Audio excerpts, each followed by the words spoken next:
Hello everyone. I hope you all are good.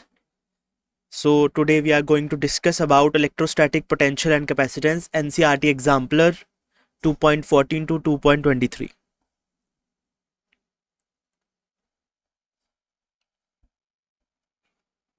Disclaimer. The images, text and other materials used in our presentations are for educational purposes only. We respect the intellectual property rights of the original creators and owners.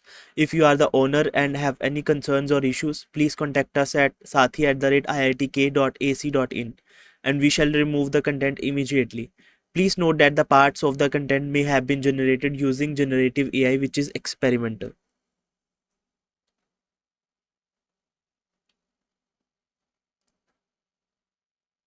Okay, so example problem 2.14.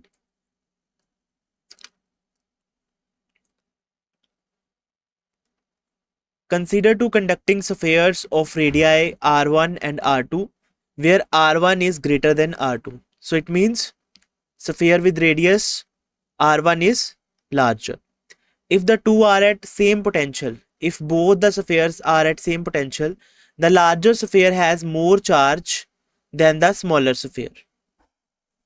State that whether the charge density of the smaller sphere is more or less than the larger one.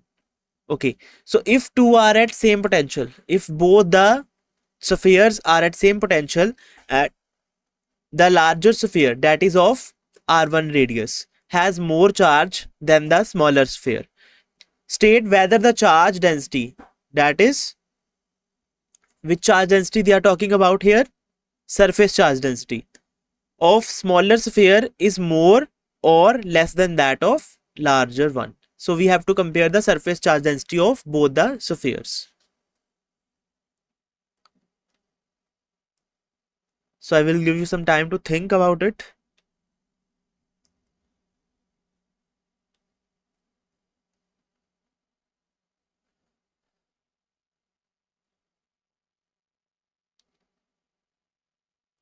So again question here. So let's see the solution. So what is the thinking process for this question is, electric potential on the surface due to their charge need to be written in the terms of their surface charge density. So the electric potential due to these charges that are on these two spheres of radius r1 and r2. So electric potentials on spheres due to their charges need to be written in the terms of their charge densities. Okay, so firstly we will write the potentials in the form of charges and then we will convert the equation in the form of surface charge densities.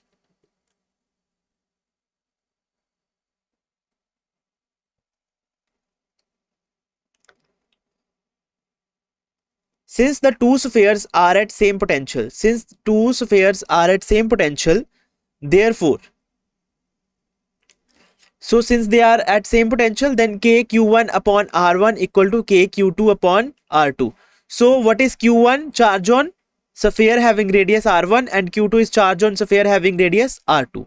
Okay, so these are the formula for potential. So potential, if the two are at same potential, so potential, this is the formula for potential. Potential on the surface of first conductor and on the surface of second conductor is equal.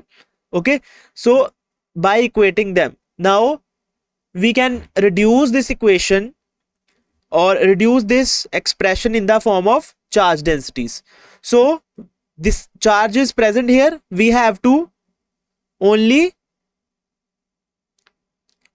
want here area of the spheres. Okay, so we want to reduce this expression into surface charge density. So let we assume that in this equation, in this formula, first formula for sphere 1, we have to multiply by r1 and divide by r1. So it will become kq1 r1 upon r1 square. Okay, and multiply this term with r2 and divide by r2. So it will become kq2 r2 upon r2 square, and also divide on both sides with 4 pi. Okay, so we can divide here. This will cancel out if we want to. Okay, so we will divide on both sides with 4 pi. So now 4 pi r1 square, what it will become? Area of surface area of first conductor, and what it will become? Surface area of second conductor. Okay, now charge upon area we have achieved. So we want to reduce this expression, this one, to the expression of surface charge densities. So we want area here. So we have to do something that will bring area in the denominator on both sides. So firstly we will multiply or divide with radius. Okay, and then divide both sides with 4 pi. Okay, so these are the steps. So now this thing we have achieved, or we can write now this q1 upon 4 pi r1 square is sigma 1. K and k will cancel out from both sides. This k and k will cancel out from both sides. Then q1 upon 4 pi r1 square is sigma 1. q2 upon 4 pi r2 square is sigma 2. So sigma 1 r1 equal to sigma 2 r2. And after rearranging, sigma 1 by sigma 2 equal to r2 by r1. Okay, this thing we have reached. Now in question it is given that r1 is greater than r2. Radius of first sphere is greater than second sphere. So radius of first sphere is greater than second sphere. Since r1 is greater and r2 is less than r1, so this ratio r2 by r1 will be less than 1, because r2 is smaller than r1. So smaller value is in the numerator. So this ratio will be less than 1. This means this sigma 1 is also less than sigma 2. Okay, so this means sigma 1 is also less than sigma 2. So sigma 1 is the surface charge density of the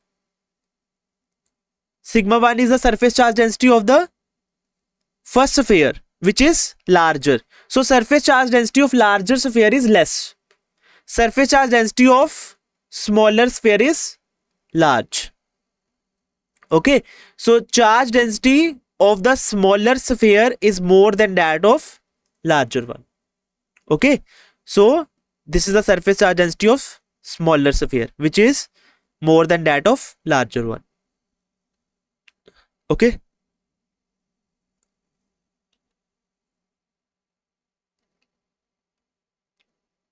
next question 15.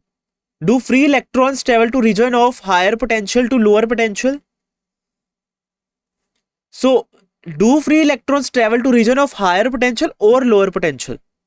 Okay, so we have to identify that electron moves in the electric field in the direction of opposite to the electric field, not in the direction of electric field. Positive charge move in the direction of electric field, but electrons are negative charge particles, so they move in the direction opposite to the electric field.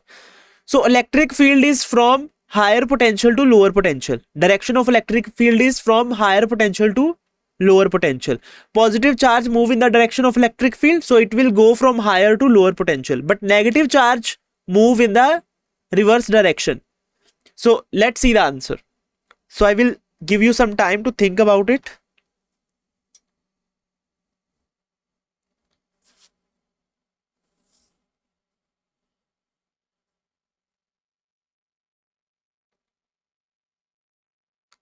So again question, solution. So the answer for this question is the free electron experience electrostatic force in a direction opposite to the direction of electric field. Okay, being is of negative charge. They are negative charge particle, so they will experience force in the direction opposite to the direction of electric field. The electric field always directed from higher potential to lower potential. Direction of electric field is such that it goes from higher to lower potential. Therefore, electrostatic force and hence direction of travel of electron is from lower potential to region of higher potential. So electron move in the direction opposite to the electric field. and electric field is in the direction of higher to lower potential. So electron is in reverse direction, so they will move from lower potential to higher potential. Okay, so they are asking, do free electrons travel to region of higher potential or lower potential? So electron travel to region of higher potential. Okay, so electron travel from lower to region of higher potential. Okay,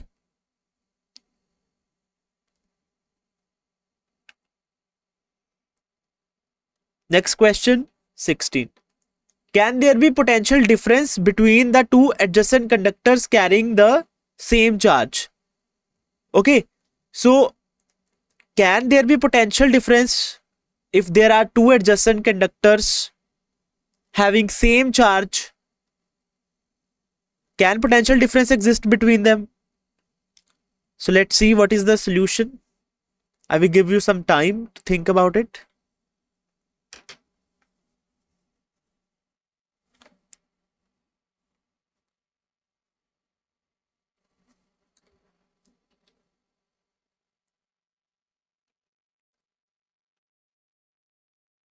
So what is the thinking process for this question?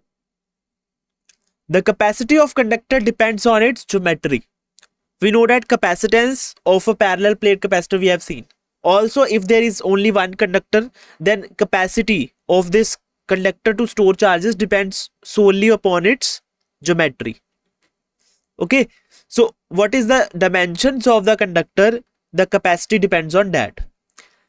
That is length and breadth and any other measurement of the dimensions. For a given charge, potential is inversely proportional to the capacitance. We know that Q is equal to CV. Okay, so V is equal to Q by C. So if there, for a given charge, if we fix the charge, then V is inversely proportional to capacitance. So two adjacent conductors carrying the same charge, if they are carrying the same charge, they may have different potentials, and it is dependent upon capacity of their capacity. If the capacity of two conductors is different, then there will be potential difference between the two conductors. Their potential will be different if their capacity is different, even if the charge on both the conductor is same. Okay, and on which factor capacity depends? On geometry or dimensions of the conductor. So answer is yes, if the sizes are different. Okay, so potential difference will be there if sizes are different. If sizes or geometry or dimensions of conductor are also same, then it means their capacity will be same, charge is already same, then we can say there is no potential difference between two adjacent conductors, so they are at same potential. But they have only given that they have same charge, but didn't say anything about the geometry or capacitance of the conductor. So since capacity of conductor depends on geometry and geometry can be different, so capacitance can be different for both the conductors. Therefore, there may be potential difference. So there may be potential difference, yes, if the sizes are different. Okay.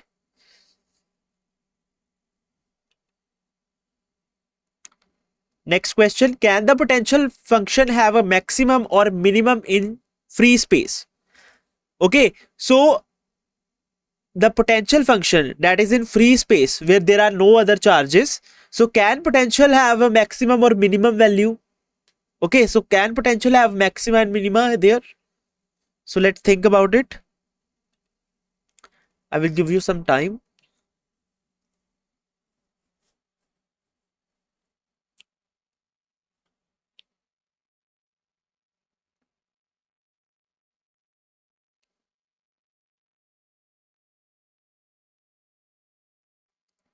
So let's see what is the solution.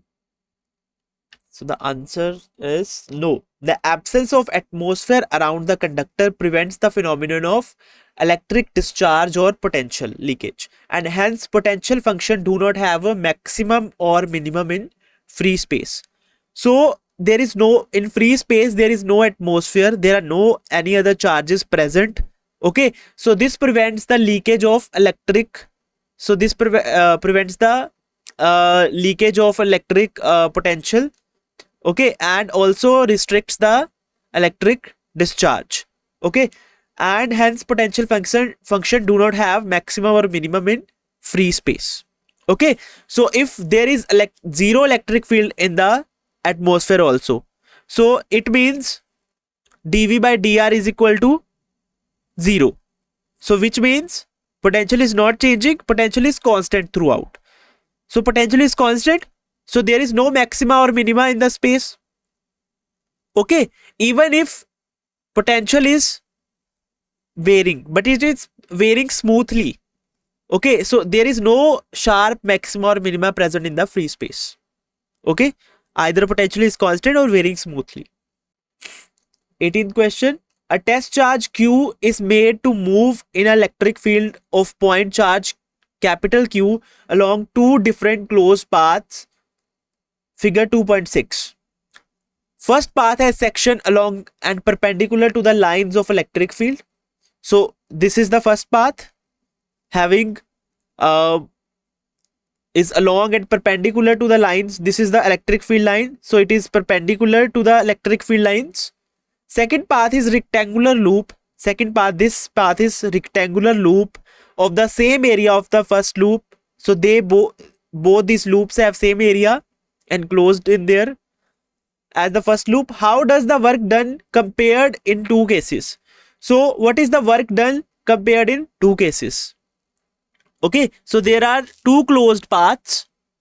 First one is has section along and perpendicular to the, these two sections are along the electric field. These two sections are along the electric field. Electric field is radially outwards, na?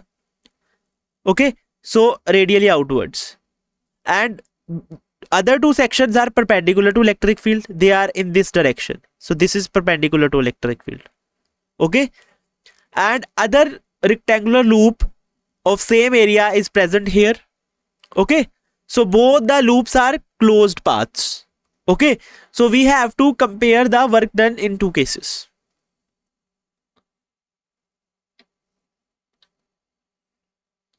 So I will give you some time.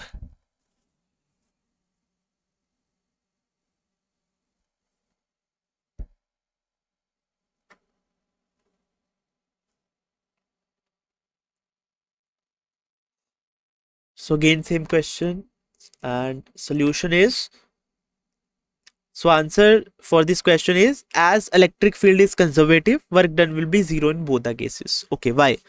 So we know that these are closed paths.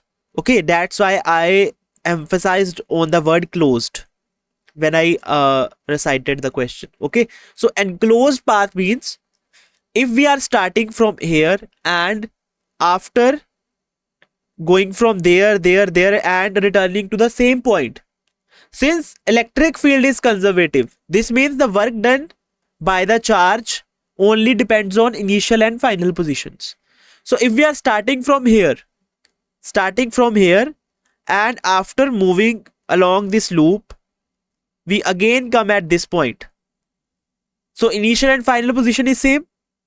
Okay, so work done depends upon initial and final position because electric field is conservative in nature. So initial and final positions are same, so work done will be 0.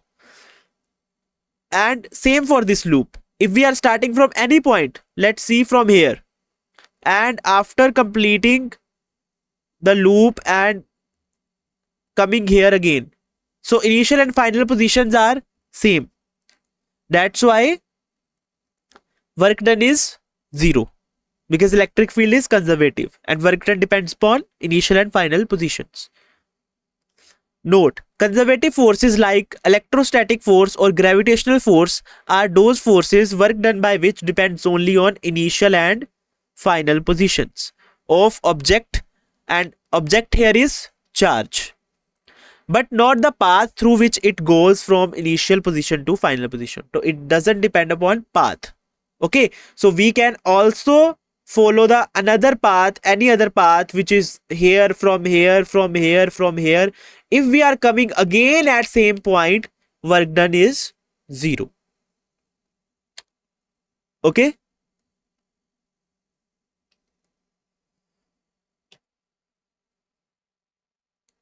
So short answer type questions. Prove that a closed equipotential surface with no charge within itself must enclose an equipotential volume.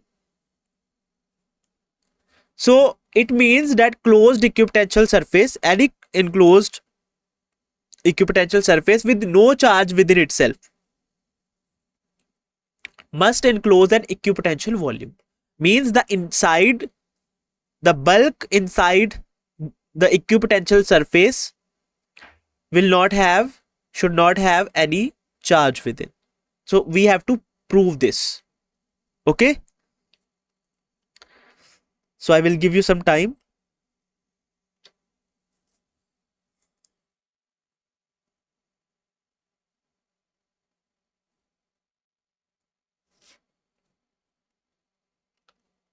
So if there is equipotential surface, so the volume enclosed by that equipotential surface must enclose no charge within. Okay, so we have to prove this. So how we will prove this? According to Gauss law, there are no charges enclosed. If there are no charges enclosed by a surface, the net electric flux through that surface is zero. Okay, so according to Gauss law, if there is no charge enclosed by a surface, then net electric flux through that surface is zero, because electric flux according to Gauss law is equal to charge enclosed by epsilon naught. So if there is no charge enclosed, then electric flux will be zero, or if electric flux is zero, charge will be zero. Okay, so mathematically this is expressed as electric flux through any enclosed surface equal to closed integral over that surface E dot ds. Okay, so a electric field dot area element and enclosed surface over whole surface. Okay, so which is equal to, electric flux is equal to q enclosed, charge enclosed by epsilon naught, which is zero, because we have to prove now that there is no charge enclosed. So if there are no charges enclosed, electric flux will be zero. Since q enclosed is equal to zero, it implies that electric field E must be zero anywhere inside the surface S. Okay, so if q is equal to zero, which is and we have to prove what, that it must enclose an equipotential volume. Okay, what is equipotential volume? Which means over a volume there will be constant potential. So they are asking that if any equipotential surface closed and volume, enclose any volume, then with no charge within itself, it must enclose an equipotential surface. It means potential inside that surface should be constant everywhere. Okay, so since q enclosed is zero, it implies that electric field must be zero everywhere, or electric flux will be zero inside the surface, or electric flux will be zero through that surface, and electric field must be zero everywhere inside the surface. Okay, the electric field is related to the electric potential V. Now how electric field is related to electric potential? E equal to minus dV by dr. So E equal to minus, so this sign, this inverted delta, it means gradient. Okay, it means d by dr. Okay, so d by dr, so it will become dv by dr. So this inverted triangle means gradient, d by dr. Okay, so E equal to minus dv by dr, or we can say minus of gradient of potential. Okay, so d by dr is called gradient. So this is the relation of electric field with potential. So if electric field is zero inside the conductor, okay, if there is no charge, then electric flux through the surface zero, also electric field inside the surface zero. And if electric field is zero, this means the gradient of the potential is also zero, means dv by dr is equal to zero. Therefore potential must be constant throughout the volume enclosed by the surface S. So if dv by dr equal to zero, it means potential is not changing inside the volume for any 2 points. This means potential is constant inside the surface, that surface, equipotential surface. So potential is constant for any point inside this surface. This means this surface is enclosing an equipotential volume. Means throughout the volume potential is constant. Okay. So therefore the potential must be constant throughout the volume enclosed by surface S. Got it?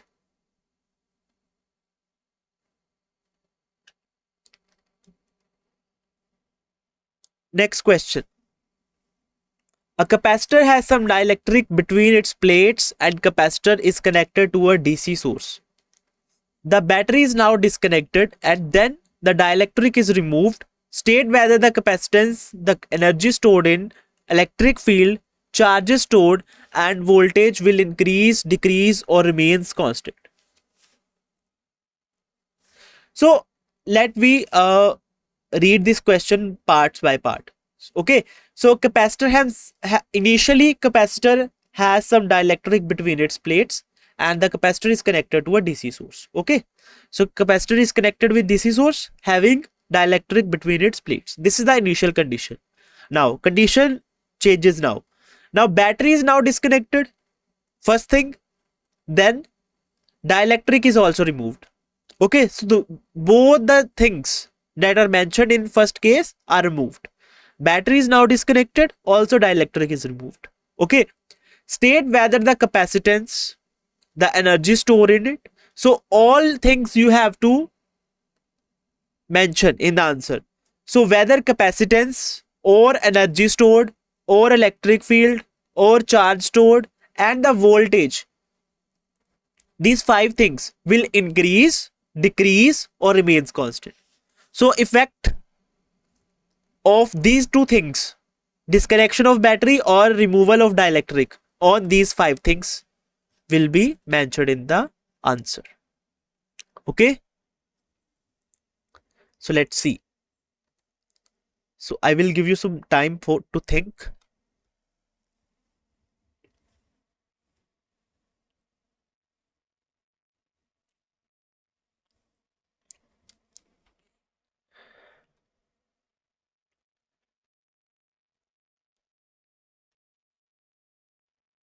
So what is the thinking process for this question? Here the charge stored by the capacitor remains conserved after its disconnection from the battery. Even if we disconnect the battery, the charges stored will remain conserved. Okay, according to the conservation of charge. Charges just before the disconnection of battery will remain constant. That value of charges will remain conserved even after the disconnection of battery.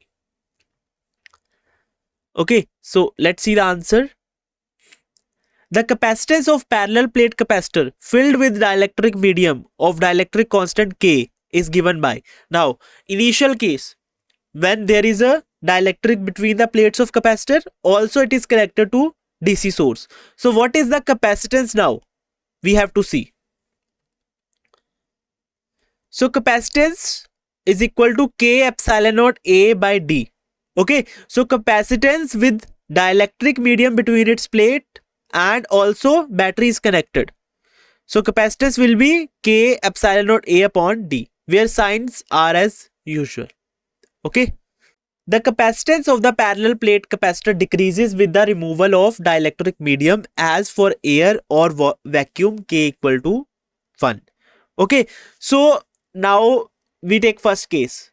When the dielectric is removed from the plates of the capacitor and now there is only air between the plates of the capacitor. Okay, so now K is replaced by 1. Why? Because we have removed the dielectric medium. Okay, we have removed, dielectric is removed, we have removed the dielectric medium. Now K in the equation is replaced by 1. Okay, for air, because now there is only air between the plates of capacitor.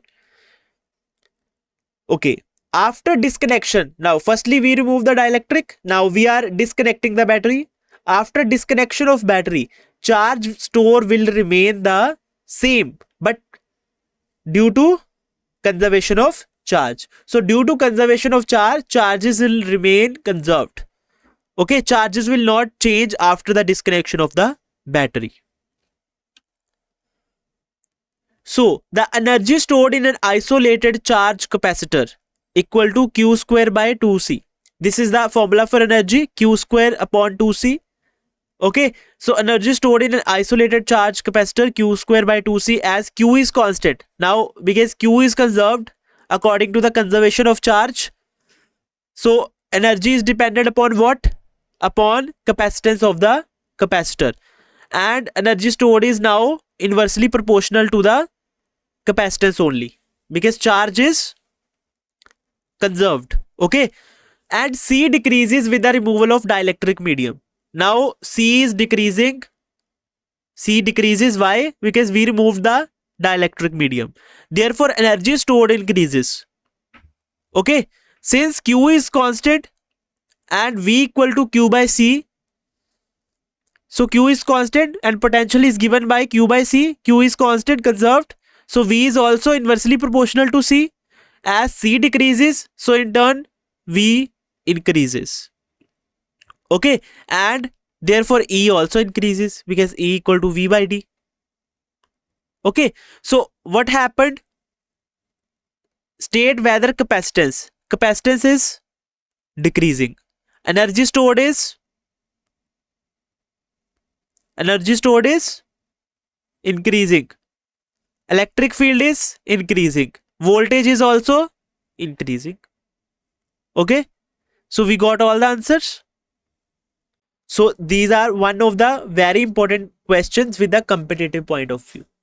Okay, so these conceptual questions are generally asked.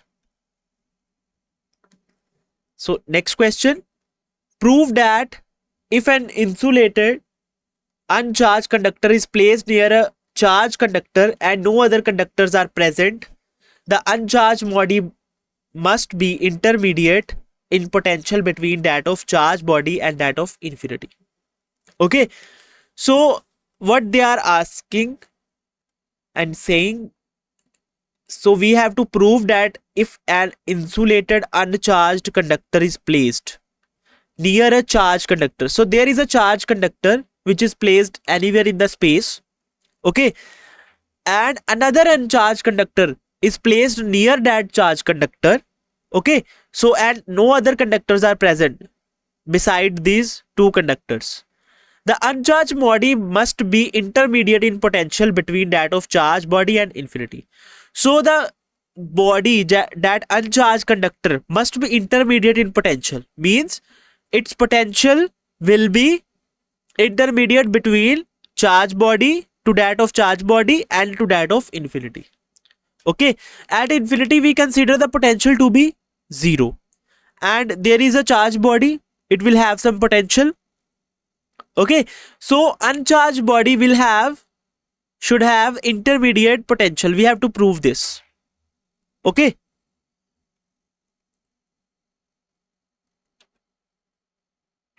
so I will give you some time.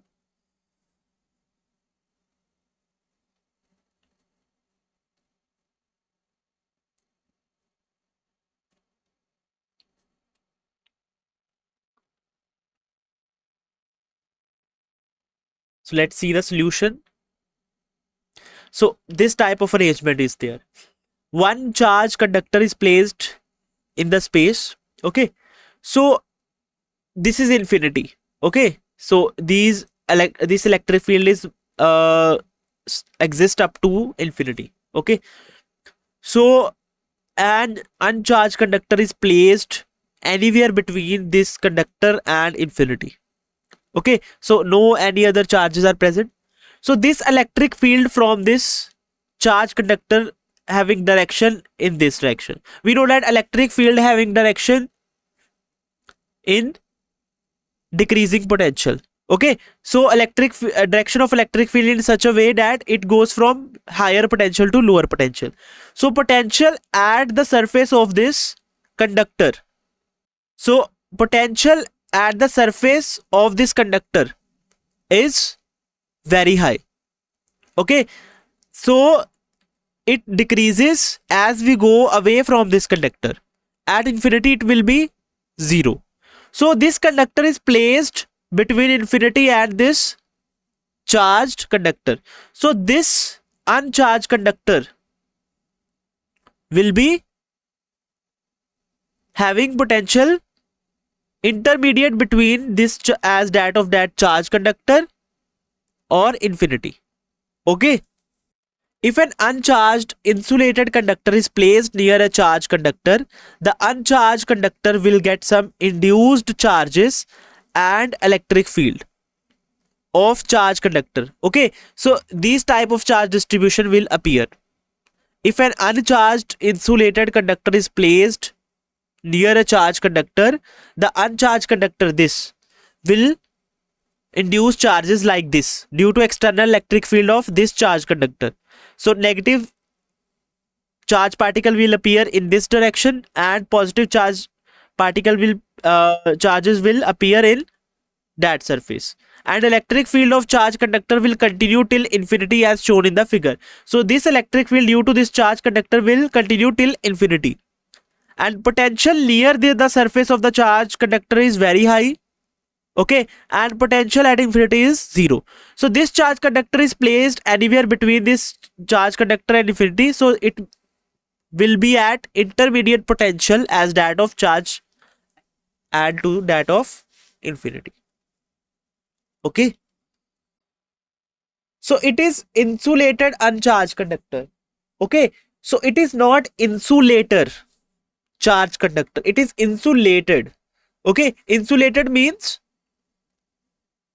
it is insulated basically to prevent the leakage of the charge, okay, or transfer of charge from one conductor to another conductor.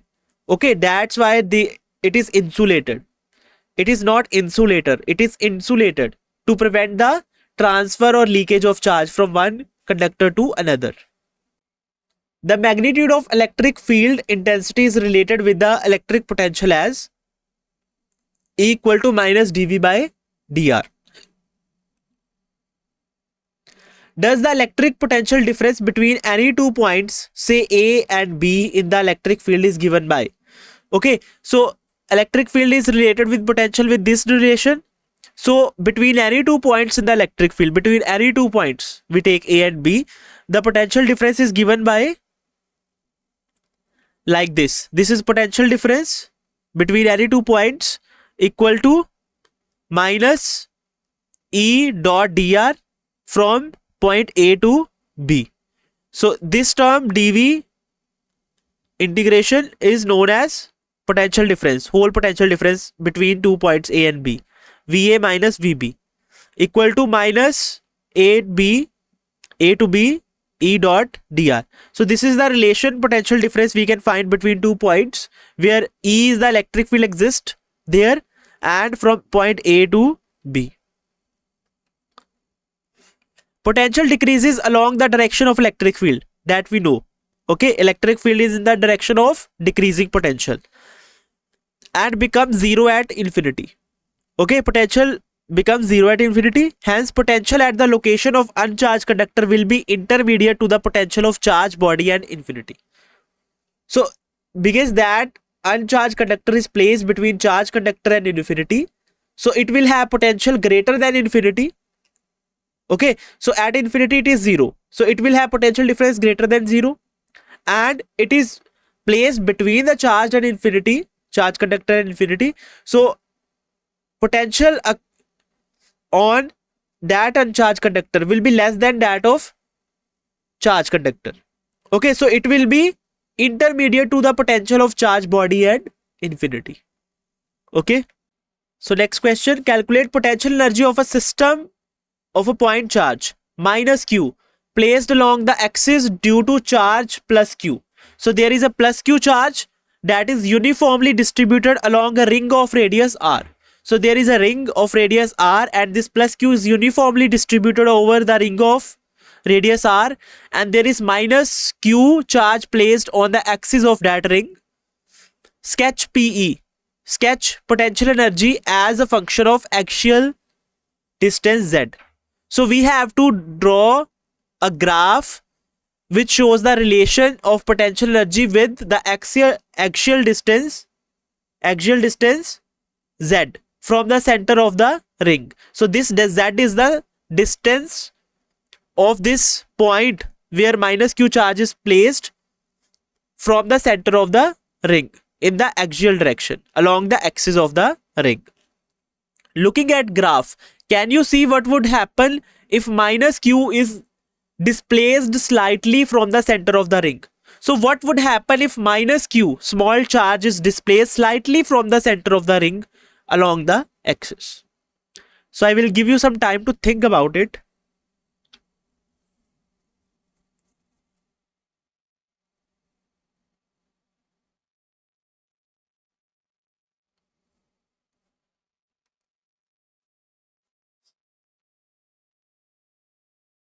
So let's see the answer. Let's take a point P at a distance z from the center of the ring as shown in the figure.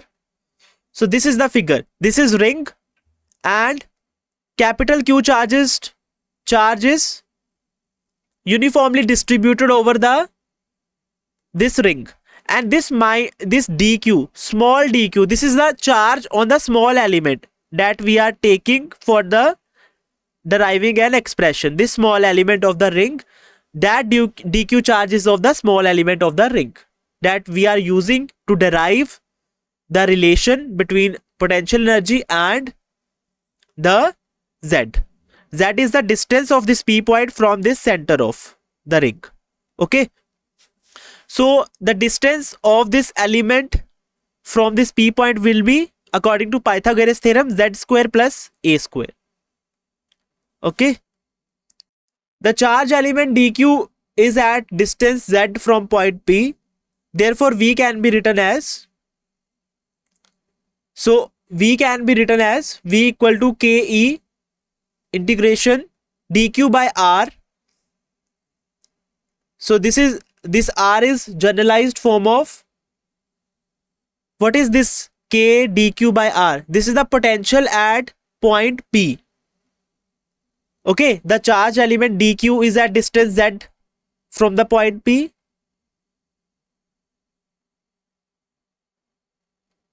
Therefore v can be written as v equal to ke integration dq by r equal to ke integration dq by z square plus a square. Okay, so this r is the distance of p point from the element dq. Okay, so that distance is r, which is z square plus a square root, that a is the radius of the ring. So where k is 1 by 4 pi epsilon naught. Okay, so how it came? Kq by r. Okay, so this is the potential. What is potential? Kq by r. So here we are taking dq because we are firstly taking the potential due to small element of the ring. Okay, so small element of the ring having charge small dq. Okay, so this dq is the charge on the small element of the ring, and by integrating we will find the potential at point p due to whole ring. So that's why we are integrating. Okay, we want to find the potential at p point due to whole ring. We are finding just for small element now. Then we are integrating it. Okay, so integrating it, dq by what is r is the distance of element from the p point, that is z square plus a square root, that a is the radius of the ring, where k is 1 by 4 pi epsilon naught. Since each element dq is at same distance from the p point, so since ring is symmetric, so each element on the ring is equidistant from the p point, so we have net potential v equal to, after integrating dq, it will become q. Okay, charge on the whole ring. Okay, q. After integrating this dq, small dq charges, it will result in capital Q. That is the charge on, whole charge on ring. Okay. So this ring is symmetric about an axis. So if we take any element, if we take this element, this will also at same distance from this P point. Okay, this element is also say at the same distance from P point. If we take this element, this will also be at same distance from this P point because this ring is symmetric. Okay. Considering minus Q charge at P, the potential energy is given by. Now we have found the potential. Now we will find the potential energy by considering minus Q charge at P.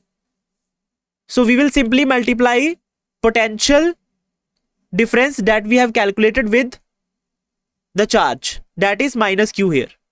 So potential energy is 1 by 4 pi epsilon naught A minus Q upon 1 plus Z square by A.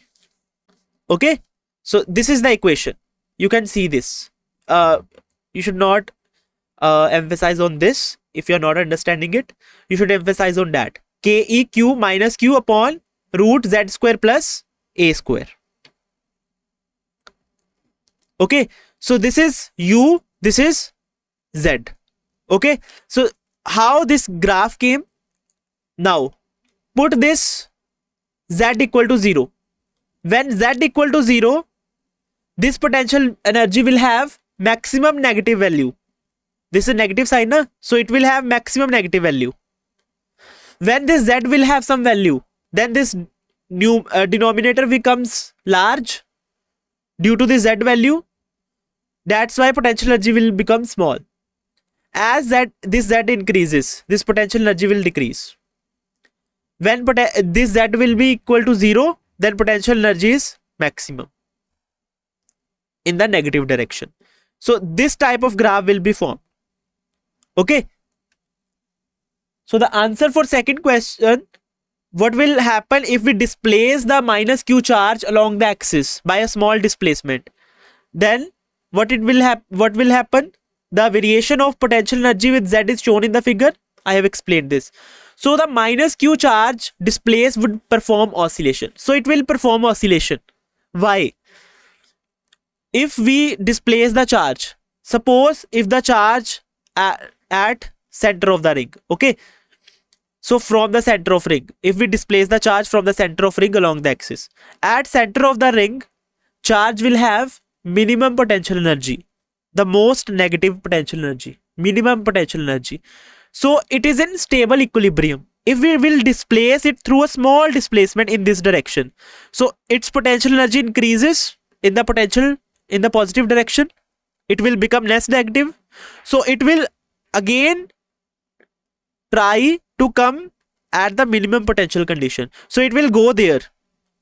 After going this direction, it will go there in this direction. So it will oscillate across this minimum potential value, minimum potential energy value. So it will perform oscillation, okay, to attain the minimum potential energy condition. So the next question, calculate potential on the axis of a ring due to charge Q uniformly distributed along the ring of radius R.